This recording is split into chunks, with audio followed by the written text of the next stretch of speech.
Now today, Plenty finally admitting the reason these smaller businesses haven't been paid is because Plenty does not have the money.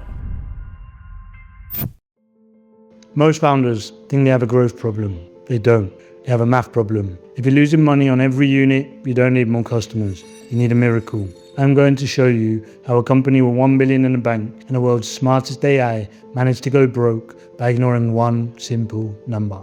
Today, I'm going to show you how Plenty Unlimited, backed by Jeff Bezos, SoftBank and Walmart, managed to burn through nearly $1 billion by treating biology like a SaaS platform. Spoiler, plants don't scale like Python code. I'm Carl, and today we're dissecting the biggest cautionary tale in agritech. Hit subscribe if you want to avoid turning your startup into an expensive science experiment. Let's set the scene. It's 2014. Silicon Valley is in the full "we can disrupt everything" mode. Someone in San Francisco co-working space looks at an agriculture and starts thinking, mate, this is rubbish. We've been growing food in the dirt for like 10,000 years. Surely we can do better. Enter Plenty Unlimited. The vision was genuinely brilliant. Grow fresh greens vertically in climate-controlled warehouses right in the city. No pesticides, less water, shorter supply chains, food miles practically eliminated. The pitch deck must have been gorgeous because they raised $940 million. That's nearly £750 million for those of us who still use proper money. Jeff Bezos became an angel investor, SoftBank's Vision Fund threw in hundreds of millions, and Walmart joined in. Last valuation before the collapse, $1.9 billion in January 22. Here's where the Silicon Valley mentality crept in. They treated agriculture like it's software, move fast and break things. Right. Except when you break things in farming, you're left with wilted lettuce and a $700 million hole in your bank account. The fundamental mistake. They believed the SaaS gospel. Grow now, profit later. Scale solves everything. Just get massive and the margins will appear like magic. Problem is, lettuce isn't Slack. You can't download an update that makes photosynthesis 30% more efficient, and you can't pivot your way out of the laws of thermodynamics. On March 25, Plenty filed for Chapter 11 bankruptcy. They secured $20.7 million in emergency funding, about 2% of what they raised. They're now operating one strawberry farm in Virginia and an R&D center in Wyoming. Everything else, gone. Let's talk about why their £1 billion infrastructure became a £1 billion liability. Plenty wasn't messing about. They built massive facilities. In 2023, they opened what they called a flagship farm in Compton, California, designed to produce £4.5 million of leafy greens annually. Sounds impressive until you break down the unit economics. Stick with me here, because this is where the whole thing unravels. Current vertical farms use between 150 to 350 kilowatt hours of electricity per kilogram of produce. For context, that's enough energy to power a UK home for nearly 2 weeks to grow a single kilo of lettuce. Where does all that energy go? 60% goes to LED lighting because unlike traditional farming, you can't just use the giant free fusion reactor in the sky called the sun. 30 to 35% powers HVAC systems. Maintaining perfect temperature and humidity in a sealed warehouse isn't cheap. The rest runs automation sensors, pumps, and all the fancy tech that they were so proud of. Now, retail lettuce in the UK goes for about £1 to £2 a head at Tesco's. In the US, farm gate prices for the lettuce are around 50 cents per kilogram, about 40p. To be generous, let's say Plenty could sell the premium product for double that, £1 a kilo. If your electricity alone costs you 50p a kilo, using optimistic efficiency numbers, and you haven't even paid for the building, 1,000 to 2,000 square feet, labour, seeds, nutrients, packaging, distribution, loan repayments on that massive infrastructure,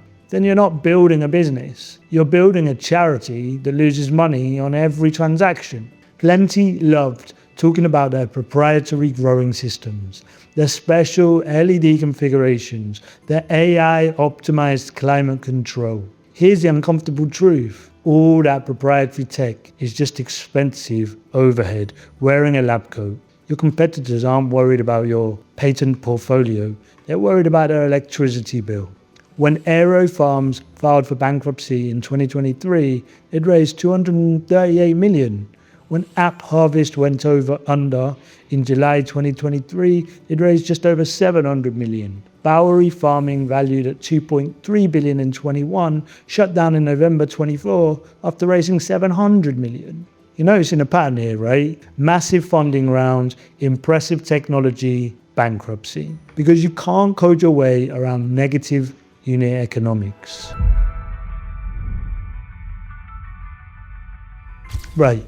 So if you're a CTO or a founder watching this thinking, God, how do I avoid becoming the next Plenty? Here's your audit framework. Before you build anything, run this calculation. Infrastructure cost per unit should be less than 30% of customer lifetime value. If your infrastructure cost to produce one unit is more than 30% of what you'll earn from that unit over its lifetime, kill the project. Doesn't matter how clever the technology is. Plenty's problem. The infrastructure cost per kilogram of lettuce was probably 80 to 90% of the selling price, and we haven't even counted operating costs.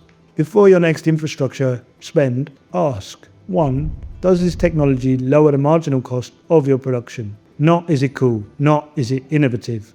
Does it make the next unit cheaper to produce? If your fancy AI system costs 2 million, but you only save 5p per lettuce, you need to sell 40 million lettuces just to break even on the software.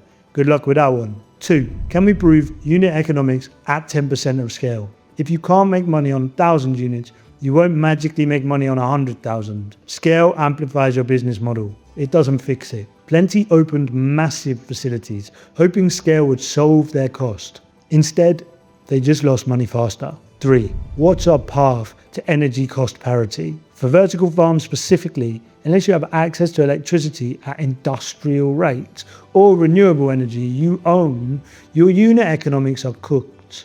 This is why the few profitable vertical farms like AeroFarms post-bankruptcy focus on high-margin crops. AeroFarms grows microgreens, which sell for £15 to £25 a kilo, not a pound of lettuce. They supply 70% of the US retail microgreens market and became profitable in their last 2 quarters. The lesson: match your cost structure to your product's economics. Don't try to force premium infrastructure on commodity products.